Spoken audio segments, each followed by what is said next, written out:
কোরআন শিখলে কতটা সম্মানিত হবেন।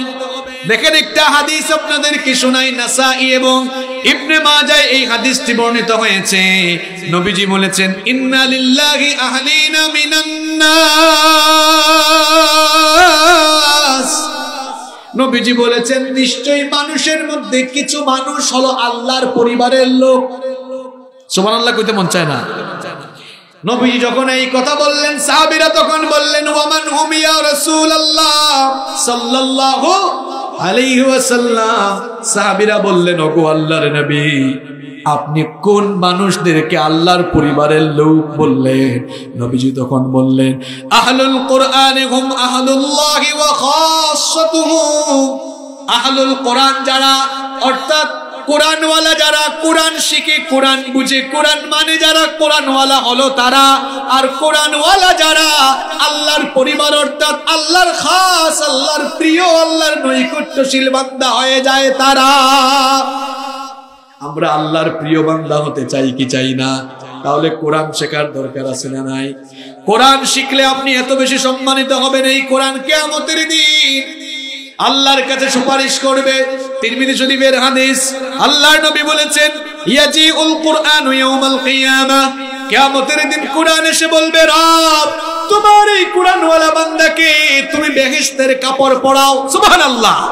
আল্লাহ তোমার এই বান্দাকে তুমি বেহেশতের কাপড় পরাও, বেহেশতের সুগন্ধি দ্বারা সুগন্ধিযুক্ত করো, তোমার এই বান্দার উপরে তুমি সন্তুষ্ট হয়ে যাও।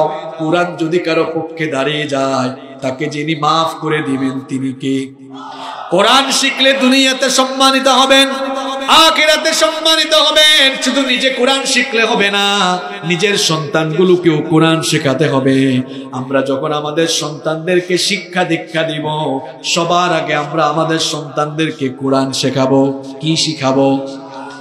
Teach your children the holy book Quran. The holy book Quran will teach your children everything. আপনার সন্তানকে আগে কোরআন শিখান, কোরআন তার হাতে তুলে দেন, দেখবেন এই কোরআন আপনার সন্তানকে গোটা পৃথিবীর জ্ঞান বিজ্ঞানের সাথে পরিচিত করে দিবে। আমরা অনেকে আছি আমাদের বাচ্চাদেরকে ছোটবেলা কোরআন শিখাই না, এজন্য এই বাচ্চাগুলো মানুষের মতো মানুষ হয় না, চরিত্রবান হয় না। শোনেন, ছোটবেলা যদি বাচ্চাদেরকে কোরআন না শেখাইয়া সব শিখায় ফেলেন, এটাকে ডাক্তার বানানোর অসুবিধা নাই। এটা ডাক্তার হইলে, কোরআনের শিক্ষা না থাকলে এটা কসাই ডাক্তার হবে। ছোটবেলা কোরআন না শেখাইয়া কলিজার টুকরা ছেলে মেয়েকে ইঞ্জিনিয়ার বানাইলে এটা এমন ইঞ্জিনিয়ার হবে যেখানে রডের দরকার সেখানে বাঁশ ঢুকাইয়া দিবে। ছোটবেলা কোরআন না শিখাইয়া এই বাচ্চাটাকে যদি উচ্চ শিক্ষায় শিক্ষিত করে, তারপরে আপনি ব্যারিস্টার বানান, এরপরে আপনি জজও বাজান, দেখা যাবেন এমন খারাপের খারাপ হবে, ভালো মানুষকে অপরাধী বানাইয়া ফাঁসিতে ঝুলাইয়া দিবে। আর যদি ছোটবেলায় বাচ্চাকে আগে কোরআন শিখাইয়া ডাক্তার বানান, করে অসুবিধা নাই, মানবতাবাদী ডাক্তার হবে। ছোটবেলা কোরআন শিখাইয়া বাচ্চাটারে ইঞ্জিনিয়ার বানানো, অসুবিধা নাই, এটা চরিত্রবান ইঞ্জিনিয়ার হবে। ছোটবেলা কোরআন শিখাইয়া তারে যে লাইনেই দিবেন, আর বেলাইনে যাবে না, সঠিক পথে থাকবে ইনশাআল্লাহ। এই জন্য বাচ্চাদেরকে সবার আগে কি শিখাইতে হবে? কোরআন। যদি বাচ্চাকে কোরআন শেখায় যান, বাবা সফলতা আসবে, বাবা সফলতা আসবে। কেমন সফলতা? শোনেন, আমি আপনি কেউ কি সারা জীবন দুনিয়াতে থাকতে পারবো?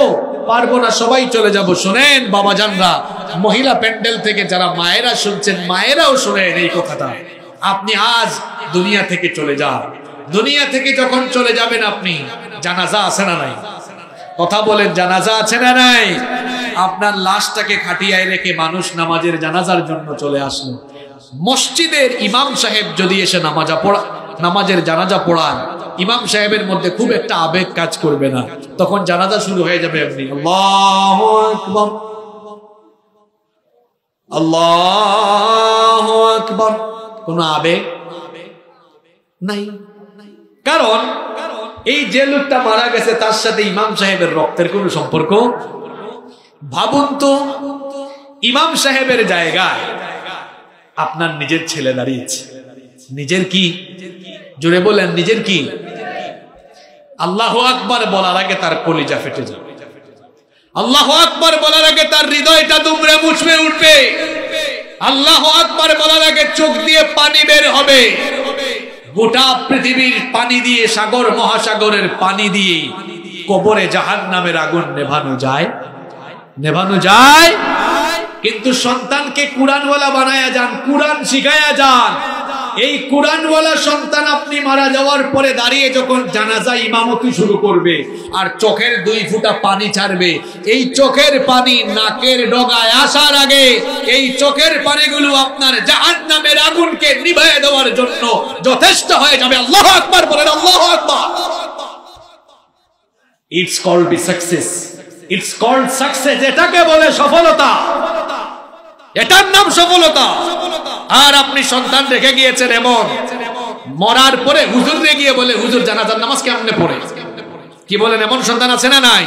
তার মানে তার মা বাবা এই জায়গায় এমন ব্যর্থতার পরিচয় দিয়েছে, তার মা বাবা তাকে জানাজার নামাজ পর্যন্ত, কোনো নামাজই পর্যন্ত শেখানোর ব্যবস্থা করে নাই। যারা নিজেদের বাচ্চাদেরকে ছোটবেলা কোরআন শেখাবে না, keep in your mind the old home is waiting for you.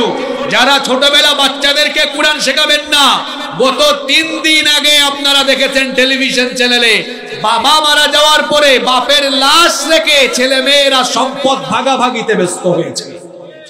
দেখেন নাই আপনারা? যদি আপনি সন্তানকে কুরআনওয়ালা বানায়া না যান, এই সন্তানগুলো আপনার জন্য চোখের পানি ছাড়বে না, আপনার জন্য দোয়া করবে না। কবরে যখন মানুষ চলে যায় তখন দোয়ার দরকার হয়। নেককার সন্তান রেখে যান, কুরআনওয়ালা সন্তান রেখে যান, এই সন্তানগুলো আপনার নাজাতে যাওয়ার একটা কারণ হয়ে যাবে ইনশাআল্লাহ। এই যে মাদ্রাসাগুলোতে দেন বাচ্চাগুলোতে, এই যে ডিসেম্বর মাস শেষ হচ্ছে, জানুয়ারি মাস শুরু হচ্ছে, বাচ্চাগুলোকে মাদ্রাসায় দেন। অনেকে মনে করে মাদ্রাসায় দিয়ে কি হবে, মানুষের সব হাঁস মুরগি খাইয়া একদম সমাপ্ত করে ফেলবে, শেষ করে ফেলবে। আমরা নিজে মাদ্রাসায় পড়েছি, আমার এক ফ্রেন্ড, আমার সহপাঠী, আমরা একসাথে পড়েছি, মাদ্রাসাতে পড়ে আজকে সে মিনিস্ট্রিতে চাকরি করে, আমার ব্যাচমেট, একসাথে আমরা দাখিল পরীক্ষা দিয়েছি। তো মাদ্রাসায় পড়ে আমার ব্যাচমেট মিনিস্ট্রিতে চাকরি করে। আমার কিছু ফ্রেন্ড ইঞ্জিনিয়ার আছে, আমার কিছু ফ্রেন্ড ডাক্তারও আছে। আমি তো এই লাইনে এসেছি, কিন্তু মাদ্রাসা থেকে আজকে মাদ্রাসার ছেলেরা ভিন্ন ভিন্ন লাইনে যাচ্ছে না? যাচ্ছে। তো আলিম পাস করার পর বিশ্ববিদ্যালয়ে যখন অ্যাডমিশন টেস্ট হচ্ছে, আমার মাদ্রাসার ছেলেরা সব সময়, ঢাকা বিশ্ববিদ্যালয়ে দেখেন না প্রতি বছর কলেজের ছাত্রদেরকে পেছনে ফেলাইয়া দেয়া, এই মাদ্রাসার ছাত্ররা বিশ্ববিদ্যালয়ের ভর্তি পরীক্ষায় ফার্স্ট হয়ে যাচ্ছে। ভয়ের কারণ নাই, মাদ্রাসার পরেও ডাক্তার হবে, ইঞ্জিনিয়ার হবে, মিনিস্ট্রিতে জব করবে, ডিসি এসপি অফিসে ঢুকবে, কোনো ভয়ের কারণ